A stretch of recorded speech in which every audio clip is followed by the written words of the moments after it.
Halo semuanya, selamat datang lagi di sesi bedah materi kita. Hari ini kita bakal ngebahas sesuatu yang bener-bener kayak film detektif, tapi di dunia nyata.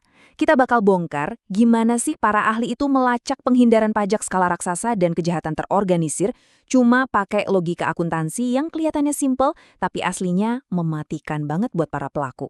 Jadi, siapkan diri kalian, karena hari ini kita bakal ngebuktiin kalau angka itu kadang bisa ngomong jauh lebih keras daripada kata-kata. Nah, biar jelas, semua hal seru yang bakal kita obrolin ini bersumber langsung dari literatur akademik resmi, yaitu Modul 11 Akuntansi Forensik dan Audit Investigatif. Fokus dari materi ini adalah teknik-teknik perpajakan yang dipakai buat nginvestigasi kejahatan finansial. Jadi semua metode dan studi kasus yang kita bedah hari ini benar-benar berakar pada fakta dan standar operasional yang ada di modul tersebut. Oke, langsung aja kita masuk ke jalurnya. Pertama, kita bakal mulai dari skandal penggelapan pajak perusahaan. Terus kita bongkar perangkat kerja investigator, lanjut ke metode kekayaan bersih dan metode pengeluaran. Habis itu kita bandingkan kedua metodenya, dan terakhir kita lihat gimana tantangan audit di dunia nyata. Bagian 1, skandal penggelapan pajak perusahaan. Sebelum kita ngomongin cara nangkap pelakunya, coba deh rasapin dulu seberapa gede sih masalah yang lagi kita hadapi ini. 49,24 miliar rupiah. Wow, angka ini bukan karangan ya. Di tahun 2014, penelusuran Ditjen Pajak nemuin dugaan kurang bayar pajak sebesar ini oleh PT Coca-Cola Indonesia. Gara-gara ada pembengkakan beban biaya iklan dari tahun 2002 sampai 2006. Gila kan? Ini alasan kenapa akuntansi forensik itu krusial banget. Dan yang bikin pusing, perusahaan-perusahaan raksasa ini punya jurus yang beda-beda buat ngindarin kewajiban mereka. Di satu sisi, menurut sumber kita, ada kasus seperti PT Coca-Cola Indonesia tadi dengan dugaan manipulasi beban biaya. Tapi di sisi lain, ada juga kasus kayak Google Indonesia.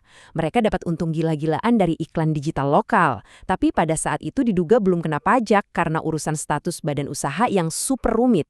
Jadi beda perusahaan, beda juga triknya. Masuk ke bagian 2, perangkat kerja investigator. Terus gimana dong cara negara ngelawan balik trik-trik licin ini? Nah, rahasianya ada di satu filosofi emas para auditor forensik, yaitu menggeser beban pembuktian.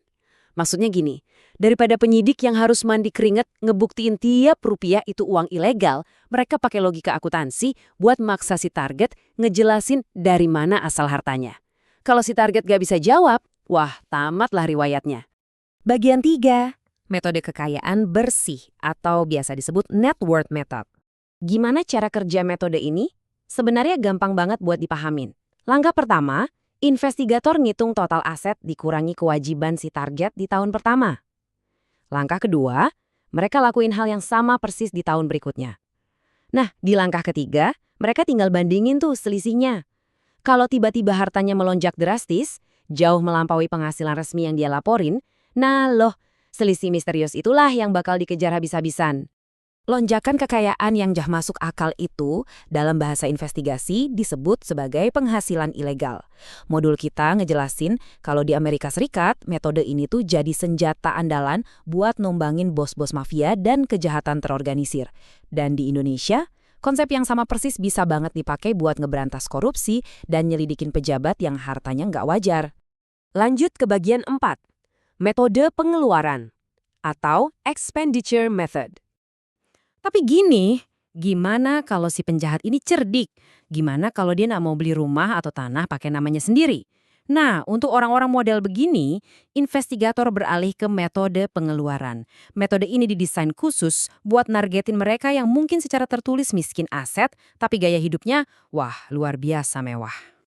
Rumusnya sederhana, tapi benar-benar bikin nggak bisa ngelak.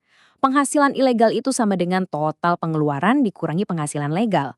Ibaratnya gini, kalau gaji kamu cuma 10 juta sebulan, tapi tiap bulan kamu ngeluarin ratusan juta buat nyewa kapal pesiar dan beli barang branded, nah selisih pengeluaran itulah yang dianggap uang haram sama auditor. Jadi, investigator tuh tahu persis kapan harus pakai jurus ini. Ada bendera merah yang jelas banget. Wajib pajak tiba-tiba bilang nggak punya pembukuan, catatannya mendadak hilang atau hancur, nggak ada aset atas nama mereka, tapi mereka keliling kota pakai mobil sport dan liburan ke luar negeri terus. Kalau tanda-tanda ini muncul, metode pengeluaran adalah jawabannya. Bagian 5. Perbandingan metode. Oke, biar gampang, kita bedah aja langsung perbedaan utamanya. Kalau target investigasinya suka numpuk rumah, tanah, atau saham, auditor bakal pakai metode kekayaan bersih. Tapi kalau targetnya suka foya-foya tanpa ninggalin jejak kepemilikan, auditor bakal pakai metode pengeluaran. Pada dasarnya dua-duanya sama-sama maksa si target buat ngebuktiin hartanya, cuma beda sudut pandang pembukuannya aja. Dan sekarang kita masuk ke bagian 6 yang paling relevan, tantangan audit di dunia nyata. Secara teori, metode-metode tadi emang kedengarannya sempurna banget kan? Tapi di lapangan ada syarat mutlak supaya metode ini bisa jalan. Penegak hukum butuh basis data yang super lengkap.